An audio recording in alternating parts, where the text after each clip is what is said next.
దేవునికి మహిమ కలుగును గాక. హల్లెలూయా. వాక్య దర్శనం వీక్షకులకు, విశ్వాసులకు, సహోదరి సహోదరులకు క్రీస్తు నామంలో వందనములు చెల్లిస్తున్నాను, శుభములు తెలియజేస్తున్నాను.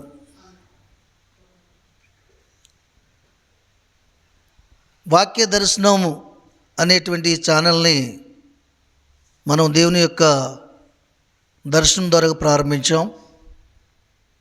ఎందుకంటే వాక్యము అనగా దేవుని వాక్కు ఈ ప్రపంచాన్ని దర్శించినప్పుడు నిరాకారంగా ఉన్నటువంటి ప్రపంచము ఒక ఆకారంలోకి వచ్చింది. భూమి, ఆకాశము, అందులో ఉన్న సర్వసృష్టి కూడా దేవుని వాక్కు చేత కలిగింది. ఈ ప్రపంచానికి ఒక అద్భుతమైన అలంకరణ తీసుకొచ్చింది. దేవునికి మహిమ కలుగును గాక. అలాగే నిరాకారంగా ఉన్నటువంటి ఏ విలువ లేనటువంటి మానవ హృదయాన్ని దేవుని వాక్కు దర్శించినట్లయితే దానికి ఒక ఆకారం వచ్చి, అలంకరణ వచ్చి అనేకుల్ని బలపరిచేటటువంటి హృదయ స్థితి కలిగి ఉన్నటువంటి వ్యక్తిలాగా, దేవుని శక్తి కలిగి ఉన్నటువంటి దాసునిగా ఒక వ్యక్తి మార్పు చెంది జీవించడానికి వాక్యమే దర్శించాలి. వాక్య దర్శనం అనేటువంటి ఈ యొక్క ఛానల్ని దేవుని యొక్క దర్శనం ద్వారా మనం ప్రారంభించాం. అందుని బట్టి దేవుని స్తుతిస్తున్నాను. మరి అలాగే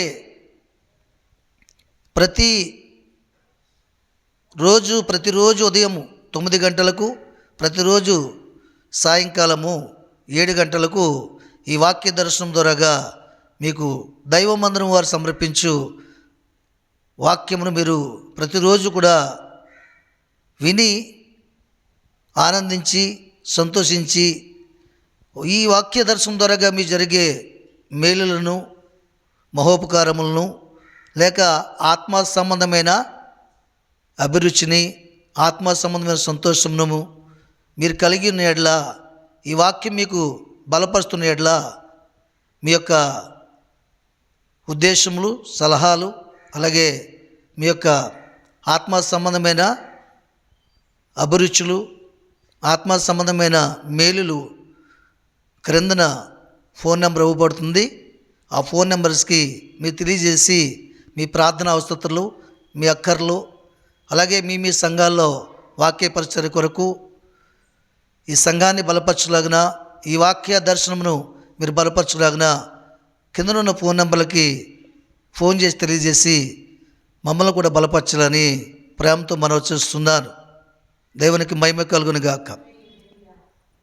అలాగనే ఈ దినము దేవుడు మనతో మాట్లాడుతున్న అంశం ఏంటంటే విడిపించు వాక్యము.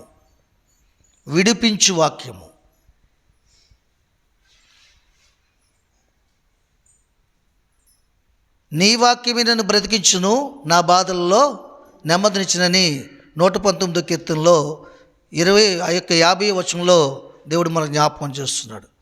అంటే మానవునికున్న కష్టం నుంచి విడిపించేది వాక్యమే, నష్టం నుంచి విడిపించేది వాక్యమే, బంధకము నుంచి విడిపించేది వాక్యమే, అనారోగ్య పరిస్థితుల నుంచి విడిపించేది వాక్యమే, ఆర్థిక సమస్యల నుంచి విడిపించేది వాక్యమే, పాపం నుంచి విడిపించేది వాక్యమే, తరతరాలుగా ఏలుబడి చేస్తున్నటువంటి శాపం నుంచి కూడా విడిపించేది వాక్యమే. కాబట్టి దినము నన్ను విడిపించు వాక్యము, అలాగే నిన్ను విడిపించు వాక్యము అనే అంశంతో ఈ వాక్య దర్శనంను వాక్యాన్ని మనం ముందుకు వెళ్తున్నాం. అలాగే మరి లేఖనాల్లో చూసుకున్నట్లయితే ఈ వాక్యము మానవుణ్ణి ఎన్ని ప్రాముఖ్యమైన విషయాల నుంచి విడిపిస్తుందో మనం తెలుసుకుని ఇప్పటి వరకు ప్రధానమైనవి వాక్యము మొట్టమొదటిగా పాపం నుంచి విడిపిస్తుంది, రెండోది లోకం నుంచి విడిపిస్తుంది, మూడవది శరీరం నుంచి విడిపిస్తుంది, నాలుగవది సాతాను యొక్క కబంధాస్తముల నుంచి విడిపిస్తుంది. ఆ యొక్క విడుదల ఏ రీతిగా ఉంటుందో మీకు చూపిస్తాను. లేఖనాల్లోకి వెళ్దాం. మనం పరిశుద్ధ గ్రంథం నుండి 91 కీర్తన 3వ వచనం మనం చూద్దాం. అక్కడ చూసుకున్నట్లయితే, వేటకాని ఊరిలో నుండి ఆయన నిన్ను విడిపించును, నాశనకరమైన తెగులు రాకుండా ఆయన నిన్ను రక్షించును. ఇక్కడ 2 విషయాలు మనకు కనబడుతున్నాయి. మొట్టమొదటిగా దేవుని వాక్యము వేటకాని ఊరిలో నుండి ఆయన నిన్ను విడిపించును. దేవుని వాక్యం దేని నుంచి విడిపిస్తుందట? వేటకాని ఉరిలోంచి విడిపిస్తుంది. వేటగాడనగా సాతాను, ఉరి అనగా వాడు సులువుగా చిక్కులు పెట్టే ఆలోచనలు, వాడు వేసే బాణములు, వాడు ఆత్మీయ జీవితాన్ని మనల్ని తప్పించి వాడు వశపరుచుకుని పరలోక రాజ్యంలో ఉన్న వారసత్వం తీసేసి నరకాగ్ని గుండానికి ఆహుతి చేసి దేవుని పిల్లలమైన మనల్ని పాడు చేయడం అనే ఒక ఉరి కలిగి ఉన్నాడు. వాడు ఉరి కలిగి ఉన్నాడు, గురి కలిగి ఉన్నాడు. కాబట్టి వేటగాడు అనగా సాతాను, ఉరి అనగా లోకాశ, శరీరాశ, నేత్రాశ, జీవపుడంబం. ఇవి ఉరితో పోల్చబడ్డాయి. చూడండి, ఒక పక్షిని బాణంతో కొడితే బాణం తప్పిపోవచ్చు, లేక పక్షి అయినా తప్పించుకోవచ్చు. ఒక వడిచెలతో ఒక పక్షిని కొడితే రాయి తప్పుకోవచ్చు, లేదా పిట్ట కూడా తప్పుకోవచ్చు. కానీ ఉరి యొగ్గిన తర్వాత ఆ ఉరి నుంచి తప్పించుకోవడము అసాధ్యం. ఎందుకంటే ఉరి యొగ్గువాడు మామూలుగా ఉరి యొగ్గడు. తప్పకుండా ఈ ఉరిలో ఆ పక్షి వచ్చి పడుతుంది, ఆ చిన్న జీవి వచ్చి పడుతుంది అని గురి కలిగి అది ఎక్కడైతే ఉందో దానికి దగ్గరగా సమీపంగా కొన్ని ఆహార పదార్థాలు ఆ ఉరి దగ్గర ఉరి చుట్టూ వేసి ఆ ఉరిలోకి రాగానే ఆహారం కోసం ఆ ఉరి బిగించుకున్నట్టుగా దాన్ని సిద్ధపరుస్తాడు. అదే లోకాశ, శరీరాశ, నేత్రాశ, జీవపుడంబం అనేటువంటి ఆహార పదార్థాలు వాడు ఉరి చుట్టూ వేసి మనల్ని లాగుతుంటాడు. యేసుప్రభు వారిని కూడా కొండ మీదకి తీసుకెళ్ళి, ఈ లోకము, దాని ఆశ, దాని సంపద నీకు కావాలంటే నా కాళ్ళకి మ్రొక్కు, ఆకలిగా ఉందా, ఈ లోకంలో ఉన్న మంచి ఆహారం నీకు ఇస్తాను, సర్వసంపదలు ఇస్తానని చెప్పడం జరిగింది. అప్పుడు ఏం చెప్పాడు దేవుడు? మనిషి రొట్టె వల్ల జీవించడు కానీ దేవుని నోటి నుంచి వచ్చే ప్రతి మాట వల్ల జీవిస్తాడు. నీ దేవుడైన యెహోవా నీకు శోధింపవలదని నీకు తెలియదా సాతానా, పొమ్ము అన్నాడు ఆయన. దేవునికి మహిమ కలుగును గాక. కాబట్టి మొట్టమొదటిగా వాడు పెట్టిన ఊరిలో పెట్టి మనల్ని పట్టుకోవడానికి పెట్టే ఆ యొక్క ఎర అనగా ఆహారం ఏంటంటే, మొట్టమొదటిగా లోకాన్ని చూపిస్తాడు. లోకంలో ఉన్న భోగభాగ్యాలు చూపిస్తాడు. ఇలా బ్రతుకు అలా బ్రతుకు నీకు సంపాదన వస్తుంది అంటాడండి. దాన్ని బట్టి కొన్నాళ్ళు ఈ లోకంలో అభివృద్ధి చేసి ధనాపేక్షలు ఉన్నట్లుగా చేస్తాడు మనల్ని. ధనాపేక్షలు ఎప్పుడైతే అవుతామో దాని వెనక అతను ఏమవుతుంది? పాపము ఉంటుంది. నీచమైన కార్యములు ధనం చేయిస్తుంది. దాన్ని బట్టి పాపంలో కూడా బంధిస్తాడండి. లోకం చూపిస్తాడు, పాపాన్ని చూపిస్తాడు, శరీరాశని, శరీర కోరికలు చూపిస్తాడు, జీవపు డంబాన్ని చూపిస్తాడు. నేను వారికంటే గొప్పగా ఉండాలి, వీరికంటే గొప్పగా ఉండాలి అనేటువంటి విషయాల్ని శరీరపరంగా, లోకపరంగా చూపిస్తాడండి. అంతేగాని ఆత్మీయంగా మాత్రం వాడు మేలు చేయడు. వాడు ఏ విధం చేతైనా సరే మనం ఏ స్థితిలో ఉన్నామో, ఏ అవస్థలో ఉన్నామో ఆ అవస్థను కనిపెట్టి, ఏ బాధలో ఉన్నామో ఆ బాధను కనిపెట్టి, ఆ బాధని ఉపసంహరించుకునేటువంటి ఆలోచన కలిగించి, ఆ బాధ ఇదిగో నా ద్వారా తీరుతుందని చెప్పేసి ఒక ఆహారం అక్కడ పెట్టి, దానికి కావాల్సిన అవస్థ అక్కడ ఉంచి అందులోకి రప్పించి ఉరిలో పడిన తర్వాత మన ప్రాణమును తీస్తాడు వాడు. మన ప్రాణమును తీస్తాడు వాడు. ఒక అనారోగ్యం గురి చేస్తాడు. ఏమండి, డాక్టర్లను చూపిస్తాడు, ముందుగా డాక్టర్ని అనుసరించమని, దేవుడిని అనుసరించమని చెప్పడు. లోకాన్ని చూపిస్తాడు, భోగభాగ్యాలు చూపిస్తాడు, నేత్రాశ, ఈ లోకంలో ఏదైతే మీ నేత్రానికి ఆశిస్తుందో దాన్ని పొందుకోమని చెప్తాడు. ఇలాగా ఉరి ఎక్కుతాడు. అందుకని ఏం చెప్తున్నాడు? ఆ ఉరి నుంచి తప్పించేది ఎవరంటే, వేటకాని ఉరిలో ఉండి ఆయన నిన్ను విడిపించును. వాక్యం నిన్ను విడిపిస్తుంది. వాక్యం నీ హృదయం ఉంటే నువ్వు ఊరిలో పడిన వెంటనే నీ బాధ అంతా కూడా కన్నీటి ప్రార్థన ద్వారా, పశ్చాత్తాపం ద్వారా వాక్యాన్ని జ్ఞాపకం చేసుకుని, దేవా వేటకాని ఊరి నుంచి విడిపిస్తాను కదా బాబు, ఇగో తన ప్రభువా, నేను తెలుసో తెలియక ఊరిలో పడిపోయాను తన ప్రభువా, నన్ను విడిపించను నువ్వు మొరపెట్టినప్పుడు దేవుని వాక్యం నీకు విడిపిస్తుంది. దేవునికి మహిమ కలుగును గాక. హల్లెలూయా. చూడండి, దావీదు కూడా ఏర్పరచుకున్న తర్వాత, పిలిచిన తర్వాత కూడా పాపంలో పడ్డాడు. ఆయన బెత్షెబా అనే స్త్రీతో పాపంలో పడ్డాడు. ఎప్పుడైతే పడ్డాడో అందులోంచి విడిపించడానికి ఏ పాపం ద్వారాగా పాపం చేసి కనడానికి ఒక కుమారుడిని పొందుకోవడానికి ఆశపడ్డాడో ఈ లోకంలో, ఆ కుమారుడిని మొత్తి అది తప్పని తెలియజేసి 7 దినాలు ఉపవాసం ఉన్నా సరే ఆయన ప్రార్థన అంగీకరించకుండా దేవుడు ఏం చేశాడు, అక్కడ ఆ శిక్ష పెట్టి ఆ యొక్క పరీక్ష పెట్టి దేవుడు ఆ పాపం నుంచి బయటికి రప్పించాడు. అప్పుడు కదా పరుపు తీలినట్టుగా ప్రార్థన చేసి చేసిన పాపం ఒప్పుకొని విడిచిపెట్టి, శుద్ధ హృదయం నాకు కలిగించి నూతన మనసు నాకు పుట్టించు, నీ పరిశుద్ధాత్మని వద్ద నుంచి త్రోసివేయవద్దని ఆయన ఎంతగానో ప్రార్థన చేశాడు. కాబట్టి వేటకాని ఊరిలోంచి విడిపించేది మనకేంటి?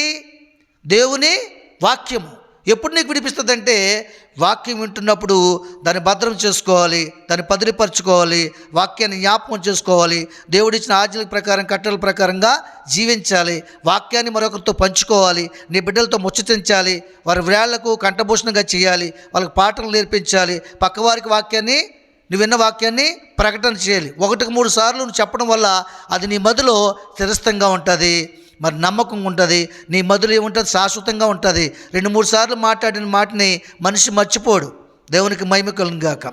అలాగ వాక్యాన్ని మనం పదిలింపరుచుకుని అవసరమైనప్పుడు ఊరిలో పడినప్పుడు దాన్ని ఆయుధంగా తీసుకుని ప్రార్థన చేసినప్పుడు ఆ ప్రార్థన అనే ఆయుధము వేటకాని ఊరిలోంచి దేవుని వాక్కు మనల్ని విడిపిస్తుంది. దావీదుని ఎలాగ విడిపించింది అలాగే విడిపిస్తుందండి.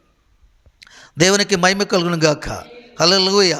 కనుక మొట్టమొదటిగా దేవుని వాక్యం ఏం చేస్తుందంటే వేటకాని ఊరిలో నుంచి ఆయన నిన్ను విడిపించును. వాడి ఊరిలో ఏ రకాలుగా ఉంటాయి, ఎన్ని విధాలుగా ఉంటాయి ముందు మనం మాట్లాడుకున్నాం. అలాగే రెండోది ఏం చెప్తున్నాడు, నాశనకరమైన తెగులు రాకుండా నిన్ను రక్షించును. వేటకాని ఊరిలో నుంచి నిన్ను విడిపిస్తాడు, నాశనకరమైన తెగులు రాకుండా నిన్ను రక్షిస్తాడు. వాక్యము వేటకాని ఊరిలో నుంచి విడిపిస్తుంది, నాశనకరమైన తెగులు రాకుండా నిన్ను రక్షిస్తుంది. ఈ తెగులు అనేది, తెగులు అంటే ఏంటి? రోగము. ఈ రోగాలు 2 రకాలుగా ఉన్నాయి లోకంలో. ఒకటిది శరీర సంబంధమైన రోగము, రెండోది ఆత్మ సంబంధమైన రోగము. శరీర సంబంధమైన రోగం కలిగి ఉన్న పెద్ద నష్టం లేదు మనకి, దానివల్ల చనిపోవచ్చు, దానివల్ల ఈ మొదటి మరణం వల్ల నష్టం లేదు. కానీ ఆత్మ సంబంధమైన రోగం కలిగి ఉంటే మాత్రం దానివల్ల చాలా నష్టం ఉంది. ఏంత నష్టం అంటే, మనము దేవుని రాజ్యాన్ని చేరవలసిన మనము ఏమవుతామంటే అగ్నిగుండానికి ఆగుతాయి. మన ఆత్మ అగ్ని ఆరదు పురుగు సావదని ఆ యొక్క అగ్నిగుండంలో యాతన పడవలసి వస్తుంది, ఆఖరికి మరణం పొందుతుంది, అగ్ని చేత కాల్చబడుతుంది. దేవుని ఉద్దేశం అక్కడ ఏమవుతుంది? తప్పిపోతుంది నీ పట్ల. దేవుని ఉద్దేశం ఏంటి? ఎందుకు వచ్చాడు ఈ లోకానికైనా? ఎందుకు మనందరి పాపంలో ఆయన మీదేసుకున్నాడు? ఏ విధం చేతనే మనం రక్షింపబడి ఆయన రాజ్యానికి వారసులం అవ్వాలని, అగ్నిగుండానికి ఆగుతాకూడదని, రెండో మాట మన మీద ప్రభుత్వం చేయకూడదని, మనమాని ముళ్ళని ప్రశ్నించి ఆ ప్రశ్నకి సమాధానం ఇచ్చి జవాబిచ్చి దాన్ని విరిచి మన చేతుల్లో జీవాన్ని పెట్టాడు దేవుడు. కాబట్టి ఆయన ఉద్దేశం పాడవుతుంది అప్పుడు. కాబట్టి ఈ యొక్క 2 రోగాలు ఉన్నాయి. తెగులు 2 రకాలుగా వస్తుంది. ఒకటి ఏ రకంగా వస్తుందంటే, శరీరానికి ఏ విధంగా వస్తుందంటే మా నోటి మాటలను బట్టి తెగులు వస్తుంది, మా హృదయ స్థితిని బట్టి మనకు తెగులు వస్తుంది. ఏమండి? స్వయంకృత అపరాధం, తెలిసి పాపం చేయడాన్ని బట్టి తెగులు వస్తుంది, ఆజ్ఞాత క్రమాన్ని బట్టి తెగులు వస్తుంది. దీనివల్ల పెద్ద నష్టమే లేదు నన్ను అడిగితే. ఎప్పుడైతే లోక సంబంధంగా శరీర సంబంధంగా మనం చనిపోతామో అప్పుడు దేవుని రాజ్యానికి దగ్గర అవుతాం. మనం ఆత్మ పరదేశంలోకి వెళ్తుంది. పరదేశంలోకి ఎప్పుడైతే ఆత్మ వెళ్ళిందో అప్పుడు దేవుని రాజ్యానికి సమీపంగా ఉన్నామని అర్థం కదా. 3 మెట్లున్న ఇంట్లోకి వెళ్ళాలంటే మొదటి మెట్టు దాటినప్పుడే కదా దగ్గర అవుతుంది, 2వ మెట్టు దాటితే ఇంకా దగ్గర అవుతుంది. అలాగేంటంటే ఈ లోక సంబంధమైన రోగాన్ని బట్టి పెద్ద నష్టం లేదు మనకి. కానీ మనం ఏం చూసుకుంటామంటే ఈ లోక సంబంధమైన రోగాన్ని బాగు చేసుకోవడానికి ప్రయాసపడతాం తప్ప ఆత్మ సంబంధమైన రోగాన్ని తొలగించుకోవడానికి ప్రయాసపడం. కానీ వాక్యం ఏం చెప్తుందంటే నీకు ఈ లోక సంబంధమైన రోగాన్ని నుంచి విడిపిస్తుంది, ఆత్మ సంబంధమైన రోగాన్ని నుంచి కూడా విడిపిస్తుంది. ఏ తెగులు నీ గుడారాన్ని సమీపించదో నేను రక్షిస్తాడు ఆయన. నీ గుడారం అంటే ఏంటి? ఈ భూమి మీద నివాసములు కాదు, నీ దేహమే నీ గుడారం, నీ దేహము దేవుని ఆలయమని మీరు ఎరుగురా అంటున్నాడు ఆయన. ఏ తెగులు నీ గుడారాన్ని సమీపించదు, నీ వాకిట్లోకి రాదు. ఎందుకంటే నువ్వు వాక్యం మీద వాంఛ కలిగి ఉండాలి. పాపం మీద, లోకం మీద, శరీరం మీద, శరీర ఇచ్చల మీద, లోక ధనాపేక్ష మీద నీకు వాంఛ అంటే ఏంటి? ఆశ, కోరిక కలిగి ఉంటే నీ వాకిటి పాపము పొంచి ఉంటుంది. ఎప్పుడైతే వాకిట్లోకి వచ్చిందో నీ మెట్లు ఎక్కుతుంది. నీ మెట్లు ఇప్పటికి తెక్కిందో నీ గుడారంలోకి వచ్చి నిలుచుంటుంది. వాకిటనగా లోకాశ, లోకపు ఆలోచనలు. ఏమండి? మెట్లు అనగా నీ హృదయము. ఏమండి? గుడారం అనగా నీ మనసు, అందులోనే ఆయన నివాసము. అది ఆయన నివాసము, నీ నివాసం కాదు. నీ నివాసం దేహము, దేవుని నివాసము నీ హృదయము. నీ హృదయంలో నాకు స్థానం ఇచ్చినట్లయితే అందులో నేను నిలుచుంటాను. అందులో ఉన్న సమస్తమును కూడా బాగు చేస్తాను. నీకు క్షేమం దయచేస్తాను. అప్పుడు నీకు ఆత్మ సంబంధమైన రోగం రాదు. ఆత్మ పరిశీలన ఉంటుంది ప్రతి ఒక్క ఆలోచన కూడా.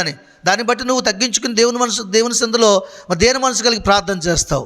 అప్పుడు దేవుడు నీకు శరీర సంబంధమైన రోగం నుంచి, ఆత్మ సంబంధమైన రోగం నుంచి కూడా దేవుడు విడిపించి ఆయన రాజ్యానికి వారసత్వం కలిగినటువంటి స్వస్థత శీఘ్రంగా నీకు కలుగును. ఆమేన్.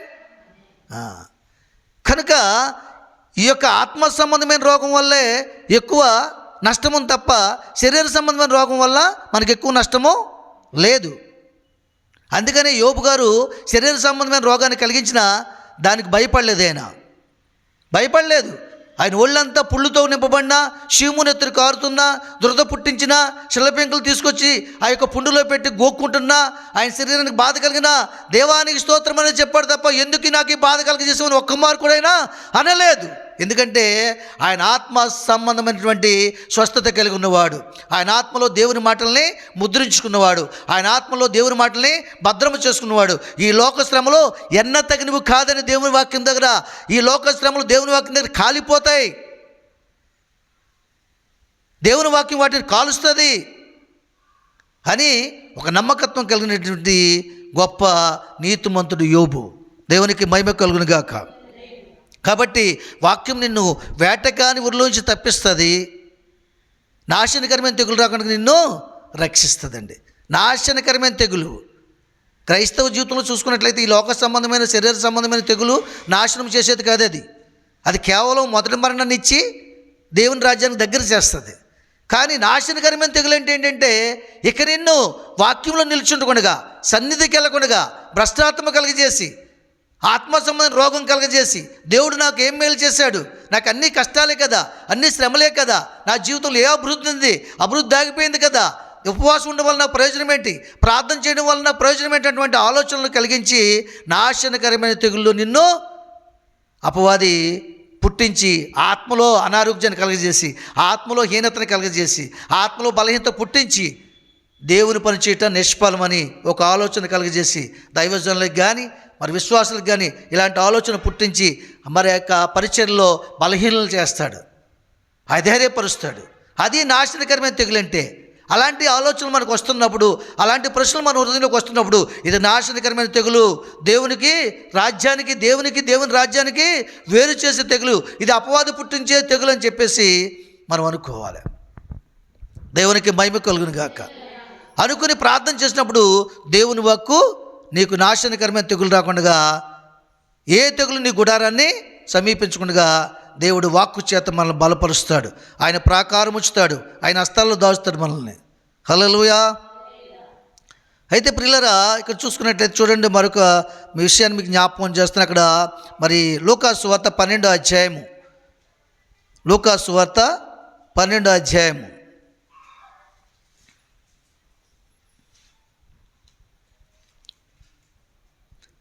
లూకాసు వార్త 12వ అధ్యాయము 19 నుంచి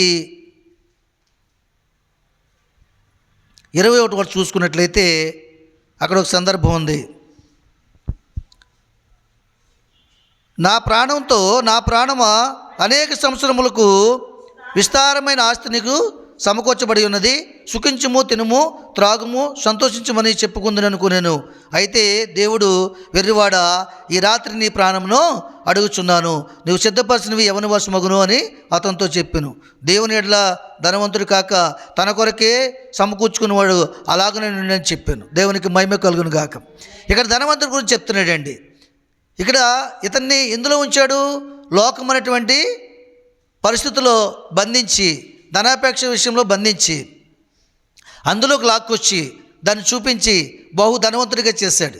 అప్పుడు బహు ధనవంతుడు అయిన తర్వాత తను ఎంతో ధాన్యము సమృద్ధి చేసిన తర్వాత కొన్ని కొట్లు పెట్టించి ఆ కుట్లలో కూడా సమృద్ధి చేసిన తర్వాత ఆ రాత్రి అతనికి ఒక ధైర్యం వచ్చింది. నా జీవితకాలం అంతా సరిపోయే ధనాన్ని, ఆస్తిని, ధాన్యాన్ని నేను సంపాదించుకున్నానని రాత్రి పడుకునే ముందు తన ప్రాణంతో చెప్తున్నాడు, నా ప్రాణమా, నా ప్రాణమా, అనేక సంవత్సరాలు విస్తారమైన ఆస్తి నీకు సమకూర్చబడి ఉన్నది, నీకే ఇబ్బంది కలగదు, సుఖించుము, త్రాగుము, తినుమని చెప్పేసి ఆయన అంటున్నాడంట. అప్పుడు దేవుడు అంటున్నాడంట, వెర్రివాడా, ఈ రాత్రి నీ ప్రాణం అడుగుచున్నాను, నువ్వు సిద్ధపరచినవి యవ్వన వశమగునని అతనితో చెప్పాను. చూసారా, అతను ఎంతో సంపాదించుకుని తన ప్రాణంతో చెప్తున్నప్పుడు దేవుడు ఏం చెప్తున్నాడు, వెర్రివాడా, ఈ రాత్రి నీ ప్రాణాన్నే అడుగుచున్నాను, నువ్వు సంపాదించిన ఆస్తి, ధాన్యము, ఆ కొట్టలో సమృద్ధి దాచిన అదంతా కూడా ఎవరి మోక్షం అవుతుంది నీకు తెలుసా అని అడుగుతున్నాడు. నిజమే కదా, మరి ఇది సత్యమే కదా.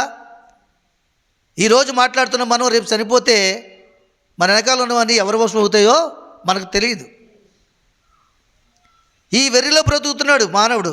ఈ వెర్రితనాన్ని పుట్టించేది వేటగాడైన సాతాను, ఈ భ్రమను కలిగించేది అపవాది. వాడు నిజంలో పుట్టి చెప్పడు, అబద్ధంలో చెప్తాడు. ఎందుకంటే వాడి పేరు అబద్ధానికి జనకుడు, అబద్ధానికి తండ్రి వాడు. కాబట్టి నిజం మాట్లాడేవాడు ఎప్పుడు కూడా కల్పించి మాట్లాడుతుంటాడు, లాలన చేసి మాట్లాడుతుంటాడు. వాడి మాటలు నూనె కంటే నునుపుగాను, తేనె కంటే తీయగా ఉంటాయి. కాబట్టి దేవుని ప్రియమైన జనమా, దేవుని పిల్లలారా, మనం వాడి ఆలోచనలు గుర్తించాలి. వాడు అంటున్నాడు, ఇతనితో అనిపిస్తున్నాడు, నా ప్రాణమా, నా జీవితకాలం అంతా సరిపోయే ఆస్తి నీ కొరకు సమకూర్చాను, నువ్వు సుఖించము, త్రాగుము, తినుమని చెప్తున్నాడు. దేవుడు అంటున్నాడు, ఈ రాత్రి నీ ప్రాణం నేను అడుగుతున్నాను, నువ్వు సిద్ధపరిచిన నువ్వు యవ్వన వశమగును నీకు తెలుస్తున్నా అంటున్నాడు. అప్పుడు ఏమంటాడు మళ్ళీ, దేవుని ఏళ్ళ ధనవంతుడు కాక తన కొరకే సమకూర్చుకునేవాడు అలాగనే ఉంటాడట. అంటే దేవుని ఏళ్ళ ధనవంతుడు కాక మన కొరకు, మన పిల్లల కొరకు, లోకము కొరకు, లోకంలో గొప్పతనాల కొరకు, జీవపడడం కోసం ఆస్తులు సంపాదించుకుంటే వాటిని విడిచిపెట్టిన వాడు ఈ వెర్రివాడి వలె ఉంటాడట. తన కొరకు కాక దేవుని కొరకు ధనాన్ని సంపాదించేవాడు, తన కొరకు కాక తను సంపాదించిందంతా దేవుని మందిని కట్టించాలని, దేవునికి సమర్పణ చేయాలని, వాక్యాన్ని ప్రకటించాలని, మీటింగ్లు పెట్టాలని, సేవకులకు బలపరచాలని, అనేక మంది రోగుల్ని చూడాలని, వారికి వైద్యం చేయించాలని, లేకపోతే వాళ్ళకి పేదరికాన్ని పోగొట్టాలని, వాళ్ళ కడుపు నిండా అన్నం పెట్టాలని, ఒక 10 మంది వెధవరాలను తీసుకొచ్చి, అనాథ పిల్లలను తీసుకొచ్చి మన ఇంట్లో పెంచాలని, ఇలాగ ఈ క్రియలన్నీ కూడా దేవుని ఏళ్ళ ధనవంతుడిగా చేస్తాయి నిన్ను. వాక్యానికి ఖర్చు చేసినప్పుడు, ఆయన ప్రేమని లోకంలో వెల్లడి చేయడానికి వచ్చేసినప్పుడు దేవుని ఏళ్ళ ధనవంతుడు అవుతావు. ఈ లోకంలో నీ కొరకు, నీ బిడ్డల కొరకు, నీ యొక్క బంధువుల కొరకు నువ్వు ధనం సంపాదించుకుంటే అది నీ కొరకే. ఆ వెర్రితనము దేవుని రాజ్యాన్ని నిన్ను చేర్చదని దేవుని వాక్యము తేటగా తెలియజేస్తుంది మనకి. ఇదొక వెర్రి. నా పిల్లలు, నా బంధువులు, నా సొంతమని ఈ నా అనేది ఒక వెర్రి పుట్టించి వాడు మనల్ని ఆత్మీయ జీవితం తప్పించి, మన ఆత్మకు రోగం కలిగించి, మన ఆత్మ దేవుని సన్నిధికి చేరకుండగా, క్షేమకరమైన మార్గం వెతకుండగా, ఈ లోక సంబంధమైన, శరీర సంబంధమైన కోరికలను, ఆశలని, ఆలోచనలను పుట్టించి, బంధువుల కొరకు కొంతమంది క్షీణించిపోతుంటారు, రక్త సంబంధుల కోసం క్షీణించిపోతుంటారు, కుటుంబంలో సమస్యలతో క్షీణించిపోతుంటారు. వారి ఆత్మ నాశనం అయిపోయే స్థితికి వెళ్ళిపోద్ది. ఎందుకు నేను ప్రార్థన చేయాలి, దేవుడు ఏమి నాకు న్యాయం చేశాడు, ఏమి నా పక్షంగా ఉన్నాడు దేవుడు అని ఆలోచనలు కలిగిస్తాడు. ఎప్పుడు నీ పక్షంగా ఉంటాడంటే, నాకు నష్టము కలిగినను, కష్టము కలిగినను దేవా నిన్ను విడిచిపెట్టను, ఏది జరిగినా నీ చిత్తమే అని ఒక ప్రార్థన, ఒక నిబంధన నీకున్నట్లయితే దేవుడు నీ పక్షంగా యుద్ధం చేస్తాడు. దేవునికి మహిమ కలుగును గాక. హల్లెలూయా. కాబట్టి ఈ ధనాపేక్ష అనే ఊరు కూడా, ఈ లోక సంబంధమైన ధనము, ఆస్తి అనే ఊరు కూడా వాడే పెడతాడండి. కాబట్టి లోకంలో ధనవంతుడు ఎలాగుంటాడట.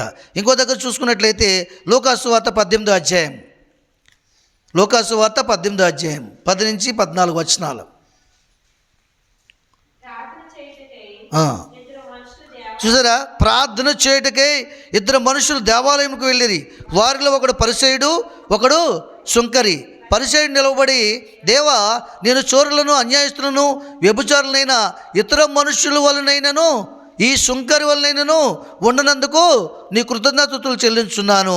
వారమునకు 2 మార్లు ఉపవాసం చేయొచ్చు, నా సంపాదన అంతట్లో 10వ వంతు చెల్లించున్నాను అని తనలో తను ప్రార్థించుచుండెను. అయితే శుంకరి దూరంగా నిలబడి ఆకాశం వైపు కనులెత్తుటకై నేను ధైర్యము చాలక రొమ్ము కొట్టుకొనుచు, దేవా పాపుని నన్ను కరుణించమని పలికాను. ఏమంటాడండి? పాపిని నన్ను కరుణించమని పలికాను. అతనికంటే ఇతడు నీతిమంతుగా తీర్చబడి తన ఇంటికి వెళ్ళిన మీతో చెప్పుచున్నాను. తను తాను హెచ్చించుకునేవాడు తగ్గించబడినని, తను తాను తగ్గించుకునేవాడు హెచ్చింపబడినని చెప్పాను. దేవునికి మహిమ కలుగుగాక. ఇద్దరు ప్రార్థన చేస్తున్నారండి. వీరిద్దరు ఎవరు? ఒక ఆయన ధనవంతుడు, ఒక ఆయన సమరయుడు. వీళ్ళిద్దరూ ఒకే స్థలంలో ఉండేవారు. ఎక్కడ ఉండేవారు?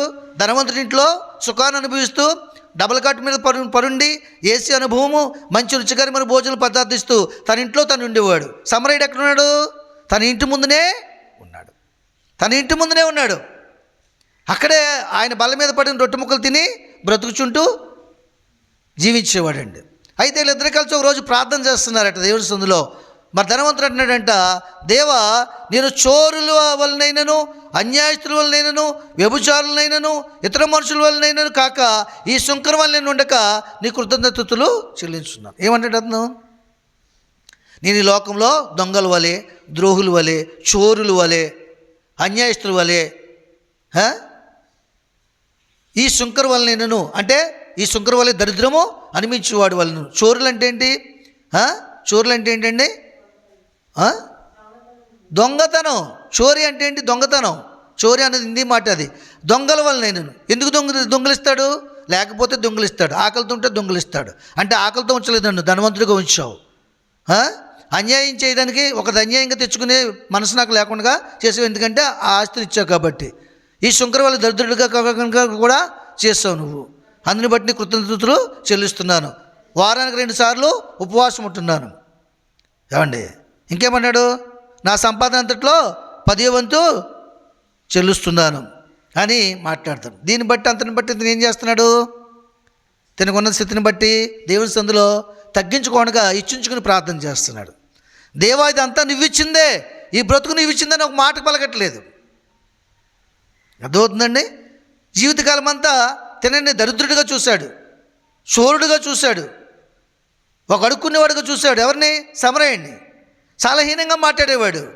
అయినను దేవుడు నన్ను ఏ స్థలం ముందు ఉంచాడు ఆ స్థలం ముందు ఉండి ఈ జీవితాన్ని కొనసాగిస్తానని కొన్ని దినాలు ఉపవాసం ఉండి, కొన్ని రాత్రులు మంచినీళ్ళు తాగి, కొన్ని రాత్రులు ఆ రొట్టె ముక్కలు తిని ఆ జీవితం ఇచ్చినందుకు దేవుని దూషించకుండా, దేవా నీ చిత్తం ప్రభువా ఇలాగ నన్ను కొనసాగిస్తున్నామని ఎల్లప్పుడూ కృతజ్ఞతలు చెల్లించి ఆ రొట్టె ముక్కల కోసమే ప్రార్థన చేసుకుంటూ రాత్రంతా, ఆ నీళ్ళ కోసమే ప్రార్థన చేసుకుంటూ రాత్రంతా నన్ను బ్రతికించిన నీకు వందనాన్ని కృతజ్ఞతలు చెల్లించి ఆకాశం వైపు కళ్ళెత్తి కూడా రొమ్ము కొట్టుకొంచు ధైర్యం చాలక పాపిని నన్ను కరుణించమని తగ్గించుకుని ప్రార్థన చేసినప్పుడు ఎవరు అబ్రహాము రొమ్మును ఆనుకున్నారు? ముందును ఎవరు అనుకున్నారు? ఈ పరిసేయుడే అబ్రహాము రొమ్మున ఆనుకున్నాడు. ధనవంతుడు ఎక్కడున్నాడు? అగ్నిలో యాతన పడుతున్నాడు. ఒకవేళ నువ్వు చేసే భక్తిని బట్టి, నువ్వు ఇచ్చే దశంభాగాన్ని బట్టి, నువ్వు పెట్టించుకునే కృతజ్ఞత కూటులను బట్టి, ఆ కృతజ్ఞత కూటులు నువ్వు ఇచ్చే కానుకలను బట్టి పక్కన ఉన్నటువంటి దరిద్రాలు భోజనాలు పెట్టలేదు, దైవజనుడికి మంచి కానుక ఇవ్వలేదు అని నీచంగా చూసే మనసు నీకు ఉందేమో, అప్పుడు నీ ప్రార్థన, నీ కానుక దేవుడు అంగీకరించడు. అట్టి మనసు మనలో ఉంటే తీసేసుకోవాలి. ఏది ఇచ్చినా దేవుడి వల్లే జరిగింది, ఆ సామర్థ్యం శక్తిని దేవుడే మనకి కలగజేశాడు అన్నటువంటి మనసు కలిగి మనం తగ్గించుకోవాలి. ఎంత చేసినా ఏమీ చేయలేదు నేను దేవునికి, ఇంకా చేయవలసింది చాలా ఉంది. మేము కూడా ఎంత దేవుడి గురించి మాట్లాడినా ఇంకా నేర్చుకోవాల్సింది ఎంతో ఉందని మేము అనుకోవాలి. ఎంత ప్రార్థన చేసినా ఇంకనూ నాలో ఎక్కడో ఏదో ఒక మూలని అసూయ, పగము, కలహము, ధనాపేక్ష, శరీరాశ ఏదో ఒక మూల ఉంది. దాన్ని కూడా నేను తీసేసుకోవాలి. పరిపూర్ణంగా రక్షించబడాలి. నాకేమీ తెలియదు, నేను నేర్చుకోవాల్సింది ఇంకా భవిష్యత్తులో చాలా ఉందని అనుకోవాలి. ఏమి నువ్వు కలిగి ఉన్నా నేను కలిగలేనని అనుకోవాలి. అప్పుడు కలిగలేనని ఎప్పుడైతే అనుకుంటావో దాన్ని పోగొట్టుకుని రోజు, దాన్ని విడిచిపెట్టి వెళ్ళే రోజు నీ బాధ ఉండదు.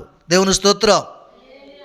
ఇది నాది అనుకున్నాం అనుకుని దాన్ని విడిచిపెట్టలేం మనం, బాధ వచ్చేస్తుంది మనకి. సొదొమ గొమొర్రాను విడిచిపెట్టడానికి లోతు భార్య ఇష్టపడలేదు కాబట్టి వెనక్కి తిరిగి చూసింది. ఇంకా అక్కడ ఉండిపోయింది బంగారము, డబ్బు ఉండిపోయింది, నగలు ఉండిపోయి, అన్నీ ఉండిపోయింది చూసిందండి. అందుకే ఉపస్తంభం అయిపోయింది. నాగటి మీద చేయి వేసి వెనకతో చూసేవాడు దేవుని రాజ్యానికి పాత్రుడు కాదు, క్షేమకరమైన ప్రదేశంలోకి వెళ్ళిన పాత్రురాలు కాకపోయింది. లోతు భార్య. కారణం ఏంటి? వెనక్కి చూసింది, తన ధనాన్ని చూసింది. కాబట్టి దేవుడు మనకి ఏది ఇచ్చినా ఆయన చెప్పిన మాటకు లోబడి ముందుకెళ్ళాలి తప్ప దానిని మనం చూడకూడదు. మనం ఎప్పుడు కూడా ఏం చేయాలి? ఇక్కడ లోకంలో ఏది ఇచ్చినా అది దేవుడు ఇచ్చింది అనుకోవాలి, అది మనది కాదని అనుకోవాలి. అప్పుడు దాన్ని విడిచిపెట్టినప్పుడు దాని మీద మన మనసు ఉండదు. అది మనదే, నా పిల్లలు, నా కుటుంబం, నా కూతురు, నా కుమారుడు, నా బంధువులు అనుకుంటూ వెళ్తే వాళ్ళని విడిచిపెట్టి వెళ్ళడానికి నీకు మనసు రాదు. నువ్వు వచ్చినా రాకపోయినా విడిచిపెట్టి వెళ్ళిపోవాలి. బాధతో వెళ్ళిపోయి కంటే అది నాది కాదనికిని, ఈ లోకము శాశ్వతమైనది కాదనికిని నేను ప్రయాణం చేసి వచ్చాను, మరలా తిరిగి ఆయన మార్గంలో వాక్యం అనే బస్సు మీద నేను వెళ్ళిపోతున్నాను, అక్కడ చేరుకుంటాను, అక్కడ ఆనందిస్తాను అనుకోవాలి. చెప్పలు కూడా దీన్ని భయపరచండి.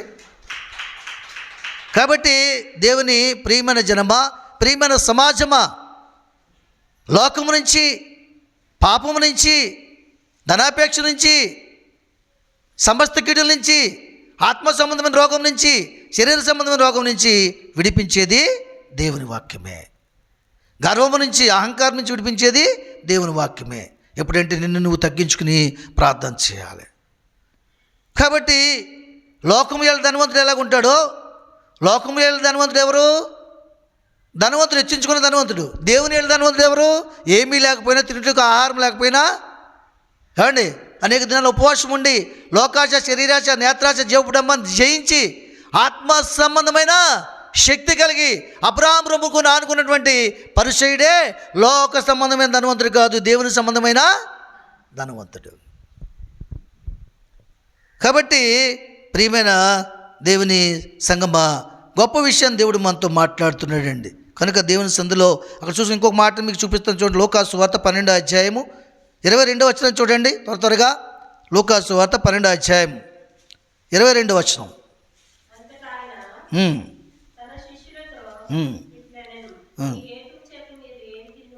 అంతటా ఆయన తన శిష్యులతో ఇట్లనెను, ఈ హేతువు చేత మీరు ఏమి తిందుమో అని మీ ప్రాణమును గూర్చేనను, ఏమి ధరించుందుమని మీ దేవుమును గూర్చేనను చింతింపకడి.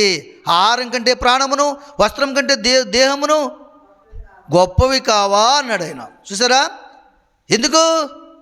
పైన ఆ ధనవంతుడి గురించి చూపించాడు, ఆ పైనే. ఏమండి, కాబట్టి మీ పరిస్థితి అలా ఉంటుంది. కాబట్టి ఇదిగో మీరు లోకంలో ధనవంతులుగా ఉండడానికి ఇష్టపడొద్దు, దేవునిలో నాలో ధనవంతులుగా ఉండడానికి ఇష్టపడండి. కాబట్టి మీరేమి తిందుమో, ఏమి త్రాగుదమో, ఏమి ధరించుకుందామని చెప్పేసి దేహమును కూర్చేనేను, వస్త్రమును కూర్చాను చింతించొద్దు. మీ చింత యావత్తు నాకు తెలుసు. అడుగుడి మీకు ఇవ్వబడును, తట్టుడి మీకు తీయబడును. మీరు అడుగు వాటికన్నిటికంటే, ఊహించి వాటన్నిటికంటే ఎక్కువ సమృద్ధిగా నేను ఇవ్వగల సామర్థ్యము, శక్తి కలిగి ఉన్న మీ తండ్రినే ఉన్నాను. మీరు ఆకలి గురించో తెలుసు, మీకు వస్త్రము లేకపోవడం తెలుసు, నీ ఆర్థిక సమస్యలు నాకు తెలుసు, నీ హృదయ స్థితి నాకు తెలుసు, నీ హృదయంలో ఉన్నటువంటి గర్వము, అహంకారం కూడా నాకు తెలుసు. నాకు ఇష్టం కానీ ప్రతిదీ తీసేసుకున్నప్పుడు నీకు ఇష్టమైనవన్నీ కూడా నేను అనుగ్రహిస్తానని చెప్తున్నాను. కాబట్టి ఏమి తిందమో, ఏమి తాగుదామని చెప్పేసి వాటి గురించి మీరు ఆలోచన చేయొద్దు. ఎందుకంటే మరి ప్రాణము కంటే ఏంటండి, ఆహారం కంటే ప్రాణం గొప్పది, వస్త్రం కంటే దేహం గొప్పది. కొత్త వస్త్రాలు తెచ్చుకున్నామండి, కోట్ తెచ్చుకున్నాం, ఈ దేహం ఉండాలి కదా, ఇది ఉంటే ధరించుకుంటాం. ఇది లేకపోతే ఎంత గొప్పదైనా మూల పడేయాలి. ఇది కుట్టిన తర్వాత చనిపోయాడు బాబు, దీన్ని పట్టుకెళ్ళి కాల్చేయండి అంటారు వెనకాల ఉన్నవాళ్ళు. అవునా కదండి? సమృద్ధమైన ఆహారం తెచ్చామనుకోండి, ఆహారం తింటాడు కదా, కొయిటా నుంచి చాక్లెట్లు అయ్యి మా అబ్బాయి ఎవరైనా తెచ్చారనుకోండి, అప్పుడు అవి తినడానికి నేను ఉండాలి కదా. ఆహారం కంటే దేహమే, ప్రాణమే గొప్పది. ప్రాణం ఉంటే కదా ఈ ప్రాణం వల్ల దాన్ని భుజించగలను, లేకపోతే భుజించలేను. కాబట్టి ఆహారం కంటే ప్రాణమును, దేహము కంటే, వస్త్రము కంటే దేహము చాలా గొప్పవి. కాబట్టి ఈ లోకం కంటే దేవుని రాజ్యం చాలా గొప్పదే. ఈ లోకము కంటే దేవుని రాజ్యం చాలా గొప్పదే అని నువ్వు తలంచినప్పుడు, నిర్ణయం తీసుకున్నప్పుడు ఆ గొప్ప రాజ్యం కోసం ప్రయాసపడతావు. ఆ గొప్ప రాజ్యం కోసం నీ జీవితకాలం అంతా కొన్ని దినములను గడిపి ఆ రాజ్యంలో చేరుకోవడానికే నువ్వు గురి కలిగి ఉంటావు. దేవుడి మాటలు దీవించును గాక. ఆమేన్, ఆమేన్.